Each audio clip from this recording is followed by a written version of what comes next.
आज दलित समाज के लोग बहुत बड़ी संख्या में जाग रहे हैं, जाग तो रहे, लेकिन कहीं ना कहीं आज वो सिर्फ बाबा साहब की जय जयकार तक सीमित रह गए। आज वो बहुजन समाज के तमाम महान पुरुषों की जय जयकार तक सीमित रह गए। लेकिन जिस चीज के लिए परम पूज्य बाबा ने साहब ने कहा कि आप बुद्ध की शरण में जाए, क्योंकि बुद्ध की शरण है वो आपको वैज्ञानिक सोच उत्पन्न करती है, वो आपके अंदर एक साइंटिफिक पैरामेंट को स्थापित करने का काम करते हैं। लेकिन कहीं ना कहीं लोग आज, मैंने कहा ना कि चमत्कारिक चीजों में उलझ कर, और आपने तो विष्णु का अवतार बताया जाता है, बुद्ध को भी देखिए वो तो इनकी मन गलत है। पहली बात तो इस देश में कोई भी अवतार पैदा नहीं हुआ है, और जो हुआ है वो आपने देखा है। अगर भगवानों की संज्ञा में अगर हम किसी को रखते हैं तो इस देश में महाकारुणिक तथागत बुद्ध को रखते हैं, और ये जो चमत्कार करते हैं विष्णु ब्रह्मा, जिस तरह से अभी पिछले दिनों। आपको क्या दिक्कत है हिंदू राष्ट्र से? देखिए दिक्कत क्यों नहीं है, हिंदू राष्ट्र क्या बात करता है? क्या हिंदू राष्ट्र समानता की बात करता है? क्या हिंदू राष्ट्र भाईचारे की बात करता है? क्या हिंदू राष्ट्र सभी जातियों के एक समान से रूप से रहने की बात करता है? क्या हिंदू राष्ट्र में वर्ण व्यवस्था नहीं होगी?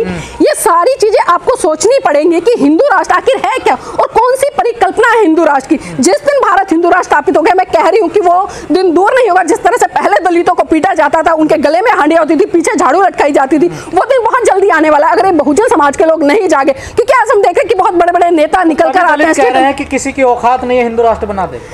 देखिए कह रहे हैं, कह कौन रहे हैं? ये वो लोग हैं जो जागरूक हैं। जो लोग जागरूक हैं वो कह रहे हैं, वो आंदोलन भी कह रहे हैं, लेकिन धरातल पर क्या हो रहा है? हम मंच पर चढ़कर बड़े बड़े भाषण देते हैं, हम मंच पर चढ़कर आह्वान कर देते हैं कि हम भारत को बोध में बनाकर रहेंगे, लेकिन अब धरातल पर क्या हो रहा है? अब धरातल पर देखिए, अभी 2 दिन पहले शिवरात्रि का व्रत गया, उसमें मैं कहती हूँ 90% लोग वो थे जो बहुजन समाज से आते हैं, जो अपने आप को दलित कहते हैं। वो लोग तो जिन्होंने शिवरात्रि का व्रत किया, जो कि कर्मकांड और पूजा पाठ करते वहां पर नजर आए, धतूरे में धुत होकर शाम को नालियों में पड़े नजर आए। तो आप कैसे सोच सकते हैं कि ये लोग, महिलाओं का क्या स्थान रहेगा हिंदू राष्ट्र में, जो महिलाएं आज यहाँ से तेज बोलती हैं? देखिए मैं तो कभी भी इसके समर्थन में नहीं हूँ कि हिंदू राष्ट्र की स्थिति होगी महिलाओं की। देखिए स्थिति बिल्कुल साफ है। अगर मान लीजिए हिंदू राष्ट्र बन जाए तो आप जैसी महिलाओं की क्या स्थिति होगी? मैंने कहा ना, आप देख लीजिए पिछला सुनहरिया उठाकर देख लीजिए देश का क्या होता है। जिस तरह से देवदासी प्रथा इस देश में स्थापित है, जिस तरह से महिला को पुरुष के अधीन रखा जाता है कि शादी से पहले अपने पिता के अधीन रहे, जवानी में अपने पति के और बुढ़ापे में अपने पुत्र के। तो जो आज महिलाओं को संविधान के तहत जितने भी समान अधिकार रूप से मिले हैं,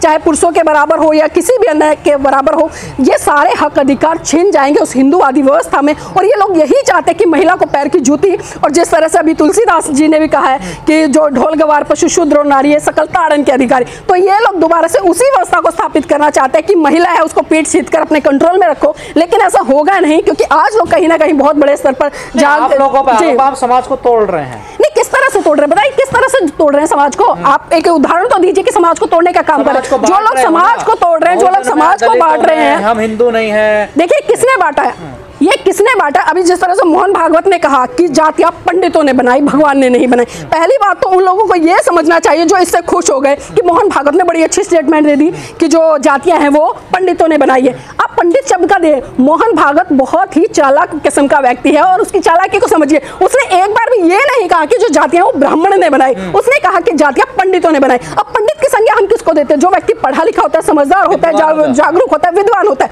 उन्होंने उसके लिए कहा। लेकिन उन्होंने एक बार भी नहीं कहा कि ब्राह्मण ने बनाई, क्योंकि वो खुद उस व्यवस्था से आते हैं, खुद उस विचारधारा से आते हैं। वो कैसे ऐसी एलिगेशन ले ले अपने ऊपर की जातियां ब्राह्मणों ने बनाई है? तो हिंदू धर्म के जो धर्मशास्त्र उनको बदनाम कर रहे हैं ना, हिंदुओं के। देखिए कहाँ बदनाम कर रहे हैं? जो चीजें गलत है उसका तो विरोध खुलकर होगा। आज बहुजन समाज के लोग पढ़ रहे हैं, तमाम चीजों को निकाल कर ला रहे हैं। अब आप मुझे ये बताइए, देवी देवताओं के खिलाफ बोलते हैं, उनके देखिए उनके देवी देवता है कौन से? मेरे तो समझ में नहीं आ रहा। आज तक हम छोटे से लेकर इतने बड़े हो गए और हमने इतने आंदोलन भी कर लिए, इतने लोगों के बीच में भी गए, आज तक हम सुनते आ रहे कि 33 करोड़ 33 करोड़। आखिर 33 करोड़ वो है कौन से? मुझे कोई आके, मैं कहती हूँ 50 देवता देवियों के नाम गिना दे।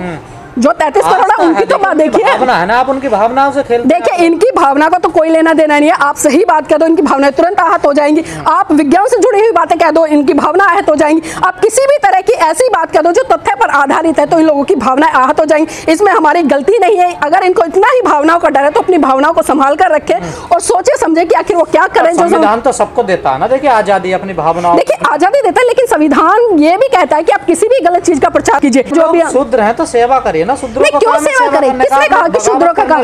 किसने कहा सेवा करना शूद्रों का काम है? आपको शूद्रों का इतिहास ही नहीं पता। अरे शूद्र तो वो शूरवीर थे जिन्होंने मात्र 500 की संख्या में होते हुए 28,000 पैसों को काट गिराया था, और ऐसे काटा था उनका पता भी नहीं चला था। आप किस शूद्र की बात करें? वो शूद्र नहीं रहे जो इन लोगों के दबा के रखते हैं देश के साथ। कैसे गद्दारी की? आज ये देश अगर स्थापित है ना, आज ये देश स्थापित है ना, तो उन बहुजन शूरवीर योद्धाओं के तहत स्थापित है जिनको आप शूद्र कहने का काम करें। शूद्र का इतिहास पढ़िए। वर्ण व्यवस्था कहती है। देखिए वर्ण व्यवस्था क्या है, वो तो अपने अनुसार सारी चीजों को घड़ेंगे, अपने अनुसार सारी चीजों को बनाएंगे, लेकिन ये हम लोगों को भी समझना पड़ेगा कि आखिर वो क्यों कह रहे हैं, किस लिए कह रहे हैं। तो आप भी पुजारी बनना चाहते हैं मंदिर? नहीं, मुझे नहीं बनना पुजारी, मुझे बिल्कुल पुजारी नहीं बनना, क्योंकि मुझे किसी की खैरात पे नहीं जीना, मेरे हाथ पैर हैं और मुझे संविधान के तहत वो तमाम हक अधिकार मिले कि मैं पढ़ी लिखी हूँ, सक्षम हूँ, जाकर मैं कहीं भी जॉब कर सकती हूँ, तो मुझे खैरात में कुछ भी नहीं चाहिए, चाहे वो कुछ भी क्यों ना मिले।